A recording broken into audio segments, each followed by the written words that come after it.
Hello दोस्तों। स्वागत है आप सभी को हमारे इस यूट्यूब चैनल तन्हाई की कहानी में। आज के वीडियो में हम सुनेंगे भाग 6। सोनाली को अपनी पार्टी में उपस्थित देख समीर का पारा 7वें स्थान पर जा पहुंचा। वो गुस्से में बुरा भला कहकर उसे निकाल भी तो नहीं सकता था। पार्टी में बहुत सारे गेस्ट आ चुके थे और सोनाली ना जाने कब से यहाँ आकर पार्टी को सफल बनाने हेतु वह समीर को खुश करने हेतु यहाँ का शेष बचा खुचा काम कर रही थी। पर समीर को इस वक्त सोनाली के इन सब कार्यों के कारण भी खुशी नहीं थी। उसने सोनाली से पूछा, तुम्हें दिव्या से कब बात हुई और यहाँ का काम कब सौंपा उन्होंने? सर, कुछ ही देर बाद दिव्या मैम भी यहाँ पहुँच जाएगी, उन्हीं से ये सब सवाल कर लीजिएगा। फिलहाल जाइए, पार्टी में शरीक होने आए मेहमानों के बीच जाइए। वे लोग कब से आपकी ही प्रतीक्षा में हैं। और हाँ, किसी भी प्रकार की ज़रूरत हो तो मुझे अवश्य कहिएगा। हर बार की तरह इस पार्टी के अरेंजमेंट की जिम्मेदारी भी मेरी ही है। किसी को किसी भी प्रकार की कमी नहीं होनी चाहिए।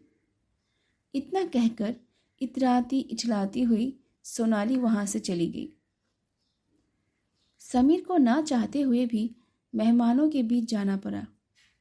उनके फिल्म प्यार का पंछी के सभी कलाकार सहित फिल्म जगत के सभी जाने माने कलाकार वहां पधार चुके थे। अतः वह सोनाली को ज्यादा कुछ बोलना उचित नहीं समझा। कुछ देर बाद पार्टी में दिव्या भी आ पहुंची। हालांकि दिव्या के सर पर थोड़ी पट्टी थी। सभी लोगों ने कारण पूछा। दिव्या ने एक्सीडेंट की बातें सबों को बताई। रात के 12:30 बजे तक पार्टी चली। पार्टी क्या थी? यूँ समझ लीजिए, ऐसे पार्टी में पीने खाने व भड़कीले गाने पर ठुमके लगाने से ज़्यादा कुछ नहीं होता है। हर बार की तरह इस बार भी सोनाली पार्टी के आखिरी पल तक इस पार्टी का हिस्सा रही, जबकि आज वो पूरी पार्टी के दरमियान समीर को फूटी आंख भी नहीं पसंद आई। सोनाली की मौजूदगी ने समीर को भीतर ही भीतर इतना परेशान कर दिया कि वह मेहमानों को ठीक से अटेंड भी नहीं कर पाया था। पार्टी की समाप्ति के बाद जब दिव्या व समीर घर जाने हेतु कार की तरफ बढ़े, तब दिव्या ने सोनाली को पास बुलाया। सोनाली पास आई तो दिव्या ने समीर से कहा, समीर, तुम उस लड़की से मिलना चाहते थे ना, जो आज दिन में एक्सीडेंट के बाद मुझे व उस युवक को हॉस्पिटल में भर्ती करवाई थी। तुम मिलो, ये है वो लड़की। कुछ पल चुप रहकर वो पुनः बोली, समीर, ये बेचारी कितनी अच्छी है। इनकी एक छोटी सी गलती के लिए तुमने इसे काम पर से निकाल दिया और मुझे बताया भी नहीं। वो तो शुक्र है जो होश आने के बाद मैंने हॉस्पिटल में इसे पहचान लिया, क्योंकि 1-2 बार ऐसे ही किसी पार्टी में मैंने सोनाली को देखा था। उस वक्त इनसे उतना बातचीत नहीं हुई थी। बस तुमने इसके बारे में सिर्फ इतना कहा था कि ये तुम्हारी पर्सनल सेक्रेटरी है और ऑफिस के कार्यों के अलावा इनका काम है तुम्हारी सभी छोटी बड़ी पार्टीज अरेंजमेंट करना। उनके सभी मेहमानों के खाने पीने रहने की व्यवस्था की ड्यूटी इन्हीं की होती है। मैंने आज जब अस्पताल में इनसे पूछा कि तुम पार्टी में आओगी ना, तब इसने रोकर कहा कि समीर सर ने मुझे नौकरी से निकाल दिया। मैंने इनसे कारण पूछा तो इसने कहा कि ये तुम्हें बिना बताए अपनी बीमार माँ को देखने कोलकाता चली गई और 1 हफ्ता बाद आई। इस कारण तुमने इसे नौकरी से निकाल दिया। बताओ, ये भी कोई वजह होती है नौकरी से निकालने की? आज इसने मेरी जान बचाई है और मैंने इसे वचन दिया है कि मैं इन्हें इनकी जॉब वापस दिलवा दूंगी। देखो, इनकी ये पहली गलती समझकर इन्हें माफ़ कर दो। अब आगे से ये छुट्टी लेकर ही जाएगी। समीर कुछ नहीं बोला। वो सोनाली की साजिशों को समझ चुका था, पर उसका पर्दाफाश आखिर करती भी कैसे? अगर सोनाली ने मुंह खोल दिया तो समीर और दिव्या के वैवाहिक रिश्ते तहस नहस हो जाते। अगले दिन से सोनाली पहले की तरह रोज ऑफिस आने लगी। समीर उन्हें कोई काम नहीं सौंपता, जहां उसकी ज़रूरत भी होती वो खुद ही कर लेता। ऐसा नहीं कि सोनाली इस बात को महसूस नहीं करती थी, और सोनाली ही क्यों, भानु भी इस बात को महसूस कर चुका था कि उनके साहब और सेक्रेटरी मैम के बीच किसी बात को लेकर अनबन चल रही है। करीब 3 महीने बाद एक दिन सोनाली ने समीर से कहा, सर मुझे कुछ रुपये चाहिए। किस लिए? समीर ने पूछा। सर आप इस तरह मुझसे नाराज़ होकर रहेंगे तो मैं यहाँ कैसे रह पाऊँगी। आप नाराज़ हैं क्योंकि मैं इस बच्चे को जन्म देना चाहती हूँ। मैंने कल रात बहुत सोचा, कुंवारी माँ बनकर मैं ना तो समाज में स्वाभिमान के साथ जी पाऊँगी, ना ही अपने बच्चों को पिता का नाम दे पाऊँगी। अतः मैंने फैसला कर लिया है कि मैं अपना अबॉर्शन करवा ही लेती हूँ। मुझे इसी के लिए रुपये चाहिए। मैंने आज सुबह एक डॉक्टर से बात भी की है। वे 50,000 रुपये में बिना किसी हिचक के अबॉर्शन करने को तैयार हैं। समीर ने कुछ नहीं कहा, चुपचाप 500 की एक गड्डी निकालकर उसके आगे रख दी। अगले दिन से 1 सप्ताह तक सोनाली ऑफिस नहीं आई। उसने समीर को कोई सूचना भी नहीं दी। समीर तो वैसे भी उसके बारे में कोई खोज खबर नहीं लेता था। हाँ, भानु ने एक दिन समीर से पूछा, अवश्य था।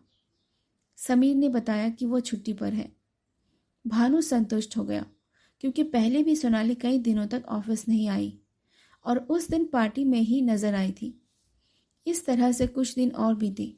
सप्ताह भर बाद सोनाली फिर से नियमित रूप से ऑफिस आने लगी। करीब 2 महीने बीते होंगे कि वो एक दिन शाम को ऑफिस की छुट्टी के टाइम सोनाली समीर के केबिन में गई। समीर एक नई फिल्म की स्क्रिप्ट को पढ़ रहा था। सोनाली बोली, सर एक बात कहूँ, मानेंगे आप? बोलो। ऑफिस से निकलकर अपने घर जाने से पहले क्या आप मेरे घर पर आ सकते हैं? नहीं, समीर ने थोड़े तेज स्वर में कहा। सर प्लीज़, मुझे कुछ काम है आपसे। मैं अच्छी तरह जानता हूँ तुम्हारा काम। मुझे बहुत से कार्य है, मैं नहीं जा सकता। अगर दिव्या मैम बोले फिर भी नहीं आएंगे? देखो सोनाली, मैं जानता हूँ कि वो एक्सीडेंट तुम्हारी प्लानिंग का हिस्सा था ताकि तुम इन सब में दिव्या को इन्वॉल्व करके मुझे ब्लैकमेल कर सको। वाह सर, क्या खूब कही आपने। आप तो 1 मिनट में मेरी प्लानिंग समझ गए। अगर ऐसी बात है तो अज्ञात ट्रक वाले के खिलाफ जो एफआईआर दर्ज करवाई है उस थाने को सोचना क्यों नहीं देते कि वो एक्सीडेंट मैंने करवाई थी। अच्छा होगा, पुलिस मुझे अरेस्ट कर लेगी और आपकी सारी परेशानी यही खत्म हो जाएगी। समीर ने कहा, काश मैं ऐसा कर पाता, पर मैं ऐसा नहीं कर रहा हूँ। तो ये मत समझना कि मैं बहुत डरा हुआ हूँ तुमसे, और जो सब तुम कहोगी वो सब मैं करता जाऊँगा। बेहतर होगा जो प्लानिंग तुम्हारे मन में चल रही है उसे खत्म करो।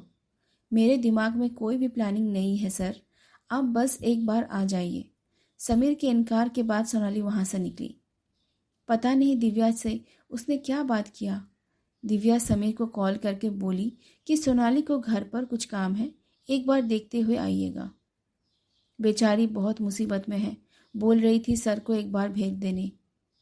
समीर असमंजस में पड़ गया, पर चूंकि दिव्या इन सब में इन्वॉल्व हो चुकी थी अतः वो उसकी बात टाल भी नहीं सका था। एक बार फिर समीर को वो जलालत भरा पल जीना पड़ा। दिव्या के कहने पर वो सोनाली के घर गया तो वहाँ सोनाली ने फिर से उसे इस कदर मजबूर कर दिया कि उसे ना चाहते हुए भी वो सब करना ही पड़ा जो सोनाली चाहती थी। अब ये सिलसिला सा चल पड़ा। समीर पूरी तरह तंग आ चुका था। सोनाली अब सब कुछ दिव्या को बताने की धमकी देकर समीर को प्राय ब्लैकमेल करने लगी। जब कभी रुपयों की जरूरत पड़ती तो वो बिना हिचकिचे समीर से मांग लेती, और जब समीर मना करता तो बस एक ही धमकी थी, उसके पास दिव्या को सब कुछ बता देने की। इस सोनाली नाम की अनचाही मुसीबत से निपटने के लिए समीर को कोई रास्ता सूझ ही नहीं रहा था। इधर सोनाली समीर के रुपयों पर पूरी तरह ऐश मौज कर रही थी। वो समीर से करोड़ों रुपये ऐंठ चुकी थी और ना जाने कितनी दफ़ा समीर के साथ वो किया दोहरी चुकी थी जो पेरिस के होटल में दोहराई गई थी। एक शाम करीब 5 बजे उस दिन सोनाली ऑफिस नहीं आई थी। उस दिन ही नहीं, वो पिछले 4 दिनों से ऑफिस नहीं आई थी।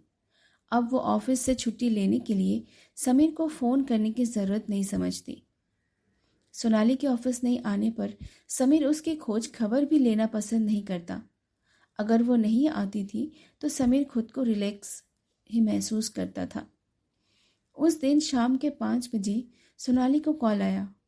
वो अप्सरा रिजॉर्ट में थी और समीर को आधे घंटे के अंदर वहां आने के लिए बोल रही थी। समीर कुछ बोला नहीं, चुपचाप फ़ोन काट दिया।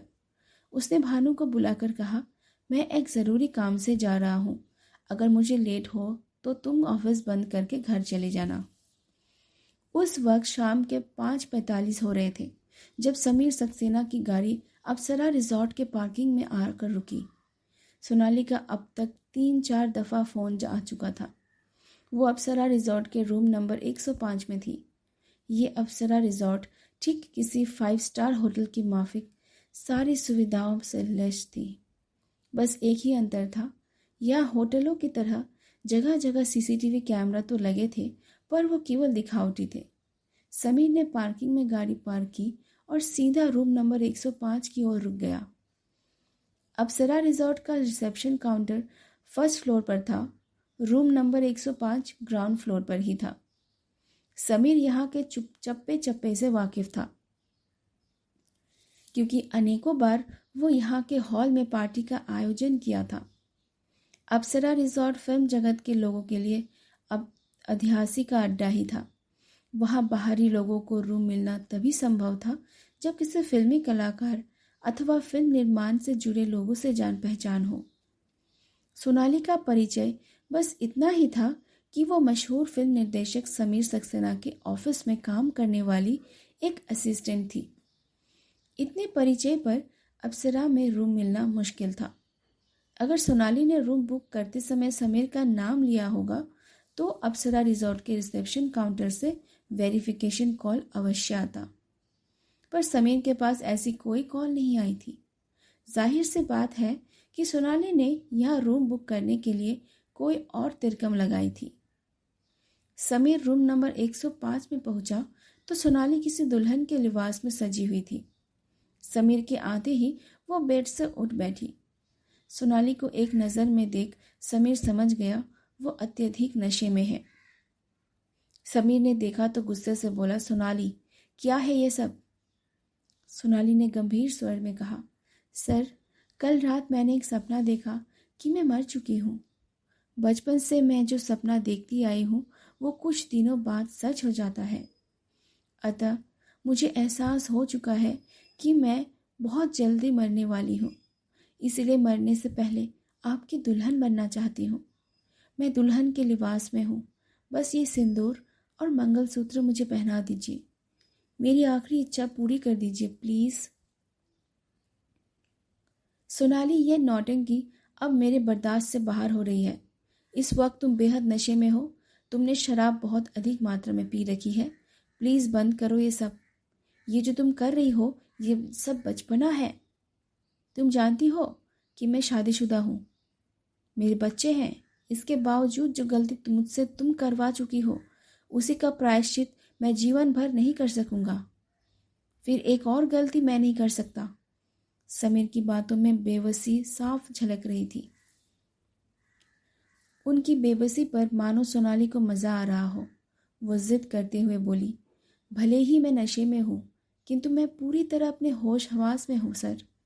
हम दोनों के बीच जो काम शादी के बाद होनी चाहिए वो तो हम दोनों में कब की हो चुकी है। फिर अब किस बात को डर है आपको सर? मैं प्रॉमिस करती हूँ कि ये राज सिर्फ हम दोनों के बीच ही रहेगी। गुस्सा को थूक दीजिए सर और ये मंगलसूत्र मुझे पहनाकर सुहागन बना दीजिए। अगर आप मेरी बात नहीं मानेंगे तो मैं वो वीडियो दिव्या मैम के मोबाइल पर व्हाट्सएप कर दूंगी। मेरे पास उनका नंबर है। ये बात अब आपको भी पता है। सोनाली, आखिर क्या दुश्मनी है तुम्हें मुझसे? मैंने तुम्हें नौकरी दी, अच्छी सैलरी दे रहा हूँ। क्या मेरे उपकार का ये सिला दे रही हो तुम? देखो मैं तुम्हारे पैर पकड़ता हूँ। कहते हुए समीर सच में सोनाली के पैरों में गिरकर गिड़गिड़ा उठा। प्लीज़ सोनाली, ये सब यहीं ख़त्म करो। तुम चाहो तो कुछ और रुपये मैं दे रहा हूँ, पर मेरी व दिव्या की ज़िंदगी से दूर, बहुत दूर चले जाओ। अगर आप सच में मुझे खुद से दूर करना है तो जो मैं कहती हूँ उसे पूरा कीजिए सर। बस ये सिंदूर और मंगलसूत्र मुझे पहना दीजिए। समीर उसकी बात काट कर चीखते हुए कहा, बंद करो अपनी जुबान से ये रट लगाना। तुम्हें चाहे जो करना हो करो, मैं तुम्हारी ये इच्छा हरगिज पूरी नहीं कर सकता। ओके, अच्छा किया जो आपने खुलकर बता दिया। सोनाली के लफ्ज़ों में कठोरता थी। वो समीर की तरफ गुस्से से देखते हुए बोली, आप देख लीजिए, अभी से आपकी बर्बादी की उल्टी गिनती शुरू हो चुकी है। अगर आप मेरी बात नहीं मानेंगे तो मैं आपका खुशहाल परिवार एक झटके में तहस नहस कर दूंगी। आपकी प्रतिष्ठा, इज्जत, सम्मान सब मिट्टी में मिला दूंगी मैं। दिव्या मैम को सब कुछ पता लगते ही आपकी ज़िंदगी में ऐसी तबाही मचेगी कि कहीं के नहीं रहेंगे आप। ये देखिए। इतना कहते हुए सोनाली अपना मोबाइल निकाल लिया। अपने व समीर के अंतरंग पलों की कुछ तस्वीरें सेलेक्ट कर व्हाट्सएप पर दिव्या के नंबर पर भेजने का उपक्रम करने लगी। समीर ने देखा तो रोम रोम कांप उठा उसका। अगर दिव्या तक ये तस्वीरें पहुंच गई तो इससे आगे के परिणाम उसके लिए बेहद डरावने वाला था। उसे सोनाली को रोकना ही होगा। वो फुर्ती के साथ झपट कर दोनों हाथों से सोनाली के गले को पकड़ा और उसे जोर से दबाते हुए कहा, तुम्हें मंगलसूत्र पहननी है ना? इसी गले को सजाने के लिए तुमने इतने नाटक रचे हैं। आज मैं गला दबाकर तुम्हारी जान ही ले लेता हूँ। कहते हुए समीर ने उसके गले पर अपने हाथों का दबाव बढ़ाया। सोनाली के हाथों से मोबाइल छूटकर नीचे जा गिरी। वो खुद को छुड़ाने के लिए दोनों हाथों से समीर के हाथों को अपने गले से हटाना चाहा, पर एक पुरुष की शक्ति के आगे नारी की शारीरिक शक्ति कमजोर थी। वो जितना अधिक विरोध की समीर के हाथों का कसाव उतना ही बढ़ता चला गया और अंत में सोनाली के हाथ ढीली हो गई। समीर ने महसूस किया कि सोनाली के सांसों की गति मध्यम पड़ गई।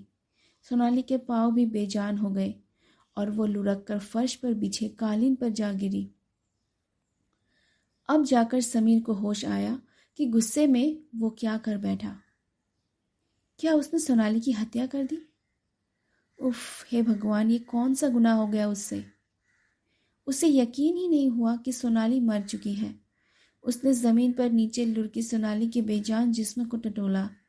हाथ की नब्ज, धड़कन और सांसें किसी में भी कोई हरकत महसूस ना करते हुए समीर ने उस रूम को एक नज़र देखा। कोने में एक टेबल पर किनले ठंडे पानी की बोतल रखी नजर आई और वही बगल में एक अंग्रेजी शराब वोडका की महंगी ब्रांड की बोतलें आधी खाली पड़ी थी। समीर ने पानी की बोतल से अपनी पानी हाथ में लेकर उसके चेहरे पर मारी और झंझोड़ते हुए बोला, उठो सोनाली, नौटंकी मत करो, तुम इतनी आसानी से नहीं मर सकती। समीर को अब भी लग रहा था कि सोनाली या तो बेहोश हो गई है या फिर मरने की एक्टिंग कर रही है, पर काफ़ी प्रयासों के बाद भी सोनाली नहीं उठी। समीर ने औंधे मुंह गिरे सोनाली के चेहरे को हाथों से सामने किया। उसने देखा सोनाली के नाक से खून की धारा निकलकर उसके होंठ के ऊपर से बहती हुई कंठ, गले और छाती तक आ गई थी। नाक से खून बहता देख समीर समझ गया कि सोनाली मर चुकी है, क्योंकि वो कई फिल्मों में ये सीन दिखा चुका था कि जब कोई कातिल किसी की गला दबाकर हत्या करता है अथवा कोई पात्र गले में रस्सी बांधकर सुसाइड करता है तो एक्सपर्ट उसके नाक से बहता हुआ खून दिखलाने की सलाह देते हैं।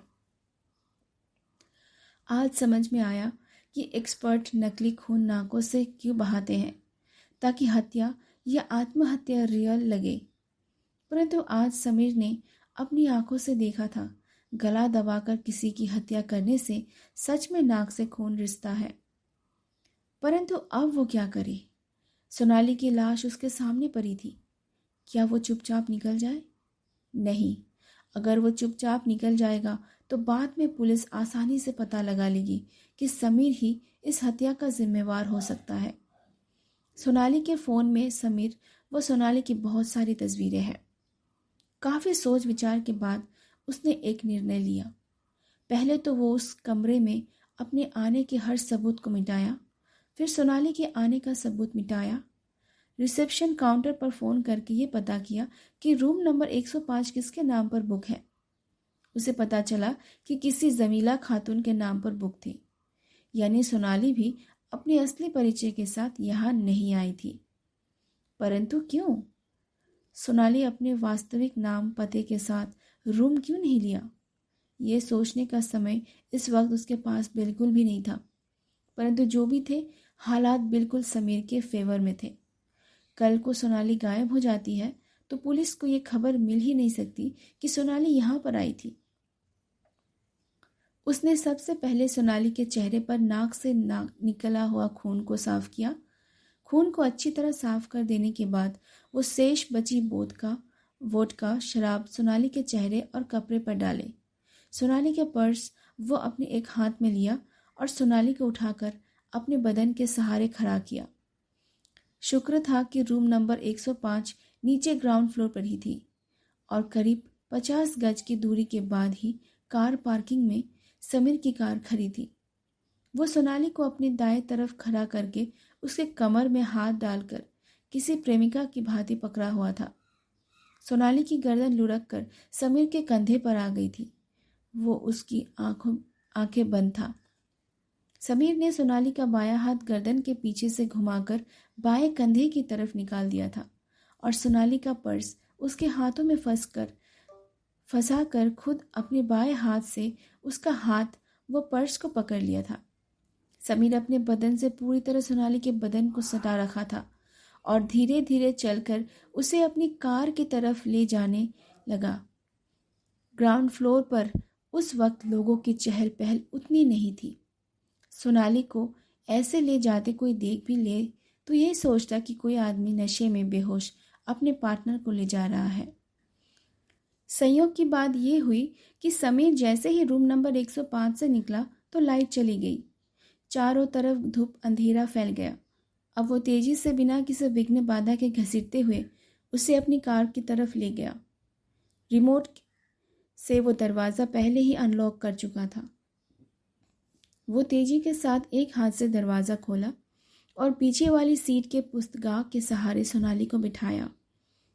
गेट से बाहर गाड़ी निकालते समय गार्ड के पास से गुजरा तो गार्ड सोनाली की तरफ देख प्रश्नवाचक दृष्टि से उसकी तरफ देखा।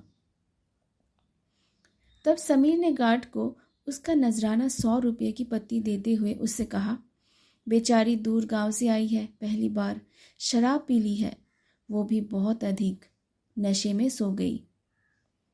गार्ड को उनकी बातों से मतलब नहीं कहा था। उसे तो बस उसका नजराना मिला, वो भी 100 रुपये, जबकि बाकी लोग जाते हुए 50 से अधिक कोई नहीं देते।